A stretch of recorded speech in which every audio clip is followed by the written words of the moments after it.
Good morning.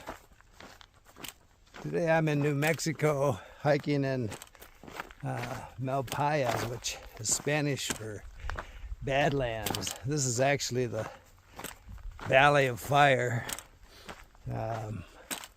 north of Alamogordo. White Sands National Monument is just south of here, and also Los Alamos, where they did a lot of test firing of the original nuclear bombs. But this landscape here wasn't from the bombs, it was from a volcano. So this area is about 20 miles long and several miles wide, and it's just basically lava piled on top of each other with every kind of desert spiky plant growing out of it. And this is so when I did the Continental Divide Trail in '99, 200 miles northwest of here is El Malpayas, which is a national monument. Same stuff, just a big lava field. And at the time there was a scenic bypass road that went around it. Today I think there's a pretty established trail that goes around it, but not one of my best decisions. I decided I was going to go through it when I did the CDT, and even though old timers were telling me that in these lava structures there was something called bubbles where they're shaped like fish bowls, and if you fall through one, the crust in the lava, and fall into one of those holes, you can't get out. So all the way through I was thinking about bubbles, but it wasn't a good decision because there was no water back there. I got totally lost, and I just started headed northwest because I knew I'd hit that scenic bypass, and eventually I did. But you're just climbing over around crevasses and over all kinds of lava structures like this. And then when I finally came out, there was still no water, but I ran into a couple from Texas. I still remember their name, even though it's been 20 some years ago. Otts from Texas, and they gave me water, which I needed very badly. So if you're doing the CDT, my suggestion is not to go through there, even though it's tempting. Makes it a lot shorter, but time-wise, not so much.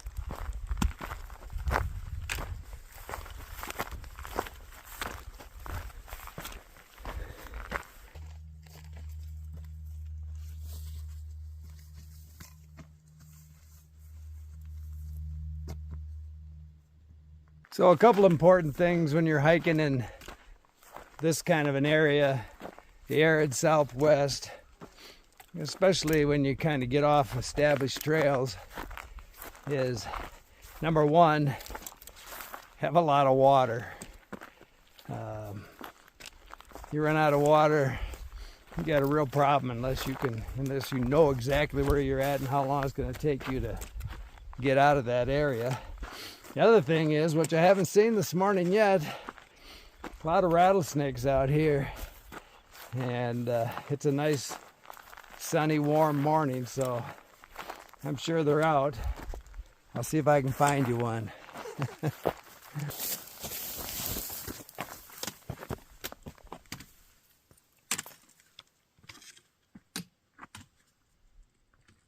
Another thing I'll talk about, especially in the Southwest, but anywhere really, if you're a young backpacker, don't do what I did. You know, I hardly ever wore a hat when I was young, didn't use a lot of sunscreen.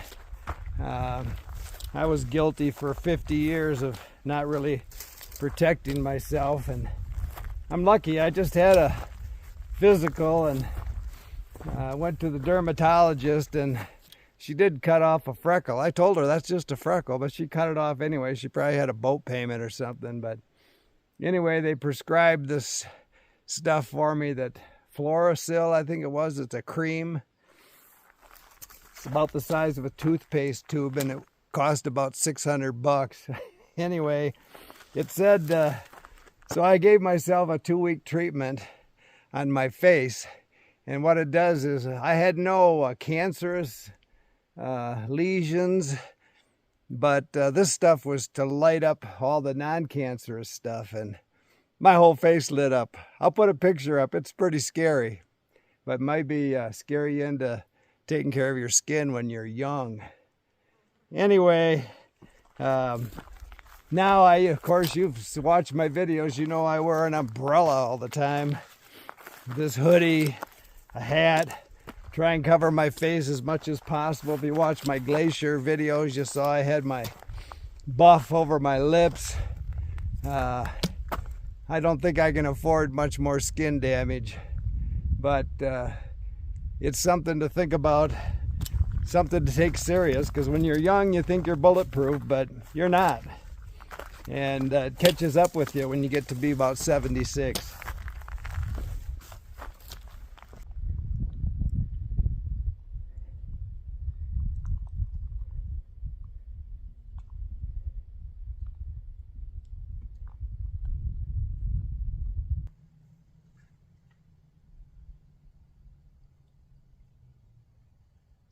So one question I've had recently is, do I filter water?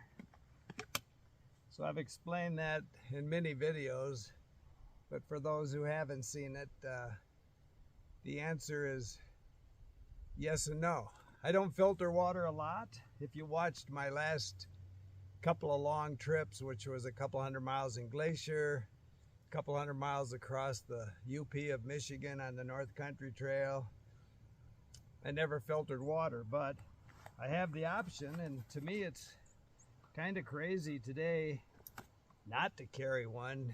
When you need one, you've got it, and it weighs nothing. So this is my Hydro Pack. So this is what I would carry dirty water in, and it gives me an extra liter when I need it. So I've got 2 smart water bottles, which I will switch out when I can get my hands on a couple of Miranda's new water bottles. I think that's a great idea. They've got all kinds of great options. You can screw it off and clean it real easy. You can dump your mixes in real easy by taking that screw top off. Put hot water in it, clean it without melting these things. I want them, but I can't get my hands on them. Anyway, I carry a couple liters of water. If I'm in this kind of an area, I've got even a couple of fold-up platies where I could carry a bunch of water if I needed to. But usually, I would say a big water carry for me would be 3 liters, which I'd fill this up. And then, you know, I've just got a simple filter in it, and I can filter water when I need to. And, you know, adds a couple ounces to my pack. So it's not like the old days where you had to carry a pump and, you know, a pound of water filtration stuff. And so even though I don't filter water much, I definitely do carry a filter. So I was going to Big Bend to backpack for a couple of weeks, but the government shut down. I didn't know what I'd run into down there, and it's a long way down there to find out it wasn't going to be good.